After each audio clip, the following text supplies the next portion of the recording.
I do want to just backtrack a little bit, and I want you to talk about yourself for maybe a minute or two if you can. But you grew up in New Bedford, went to Wharton. Like, just tell us about you before we go back into this. Yeah, I think, I mean,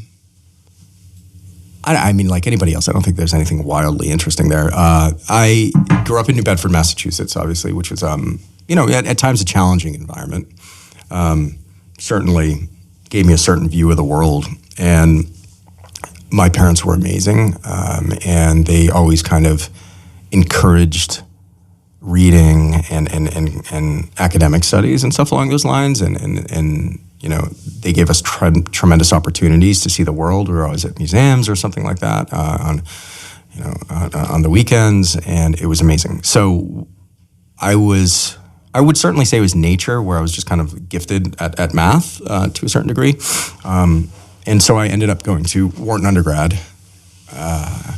and that was great. I wouldn't say I was the best student. I definitely had my own pursuits where I was kind of figuring out who I was as an adult.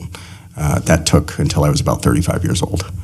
But with that being said, if that's even the case now. But with that being said, yeah, it was New Bedford to Wharton, and then I started my first software company after 2 glorious years of investment banking as a junior. Recovering investment banker, I love it. Yeah, two fantastic, amazing years as an investment banker. I started my first software company when I was 26 and sold it about 7 years later. And then I had started another one and sold that. So the first one was sold to Carbon Black, which was Bit9 at the time, and then went public. And then HubSpot was the second company. Both were okay. I'm certainly, they weren't billion-dollar exits or anything else or anywhere close to that. But with that being said, I would say that a tremendous amount of value in it was it's going to sound a little smarmy, but was the experience. Was kind of taking my licks and that classic, Mike Tysonism, right, where you learn that everybody has a plan until they get punched in the mouth over and over and over and over and over again. Mm-hmm. So by the time I was able to kind of wake back up from my grieving after the second sale or say, what do I want to do with my life when I grow up?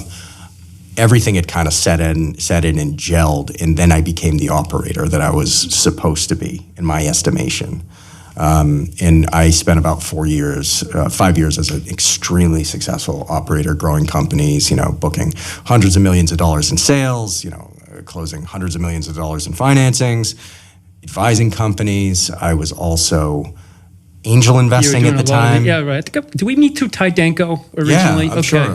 Great. Yeah. And that's the other thing is just the network, right? Like the people that were, and I say this honestly, the people that became willing to put up with me is absolutely, I just don't understand it. Like I don't. Like I mean, he's testing us, Nicole, right? I know. Yeah, right. No, I'm not kidding. Like I mean, I can be a real pain in the ass, right? Like so, in a little.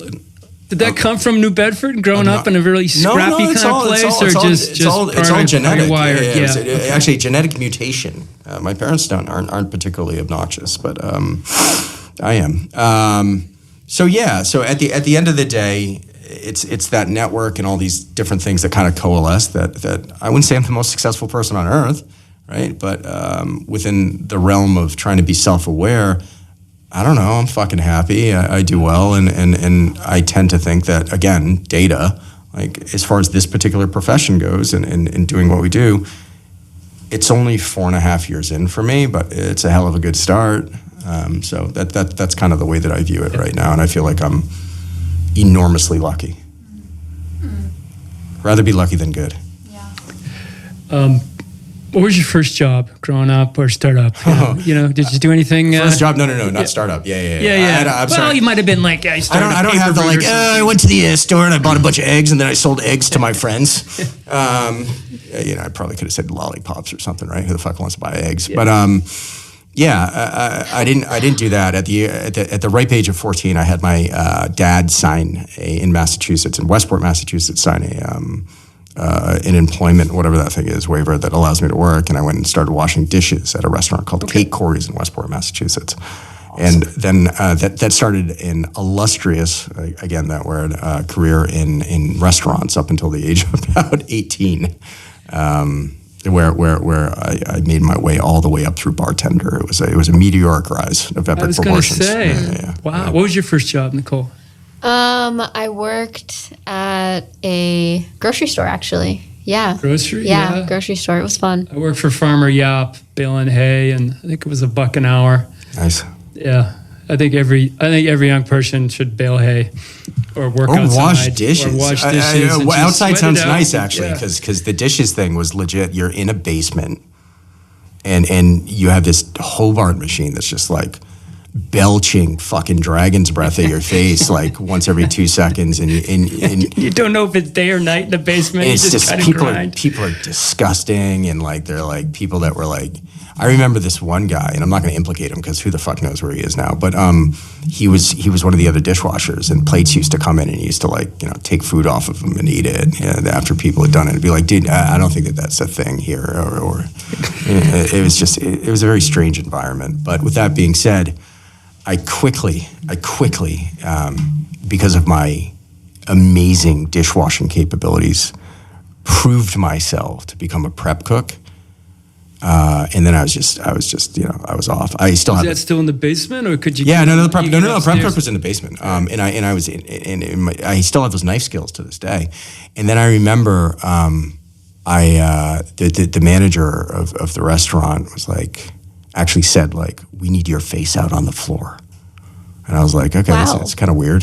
Front of house, huh? 16 years old. That's an honor. It's also a little inappropriate. There's probably another form to sign at that point, another consent. Yeah, more like an NDA, right? Like I didn't know what I was signing, but so I ended up becoming a busboy and then a host. And what the fuck are we talking about here? Let's move on to something. I mean, no, but it's your work ethic. Like I think it does say something about who you are, because clearly you worked hard, and it didn't matter that you were a dishwasher. Now that I think about it, it was one of the times that we're all just sapiens, right? We're very Pavlovian, and reward mechanisms. I worked, and then I got a 1989 Chrysler LeBaron that was piss yellow.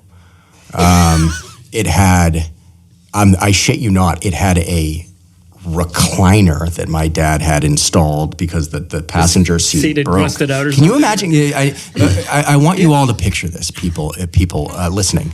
If you're listening out there, anywhere, like imagine taking the seat out of a car and putting an old recliner that looks like it was red, and it came off the side of the street. Like, and it probably has bed bugs, or like, I have no idea. That's what it was. And that was the best car on earth, because I was cracking around in that thing in high school. Don't you wish you still had that one in the garage? No, I don't. I absolutely don't. Right. No, absolutely not.